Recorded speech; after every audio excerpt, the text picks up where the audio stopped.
Good day to all employers. My name is Maricar Lucas, married with 3 kids. I am a high school graduate. My height is 151 centimeter from Tarlac, Philippines. I don't take any medicine for maintenance. I have work experience in Malaysia, Singapore, and Hong Kong.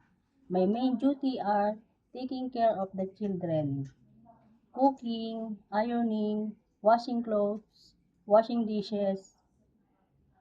Ma'am and sir, if you choose me, I promise to you to do my duties and responsibilities. I am a trustworthy, honest, hardworking, and I know how to cook Chinese food like steamed fish, steamed veggie, fried veggie, and soup. Thank you, ma'am and sir.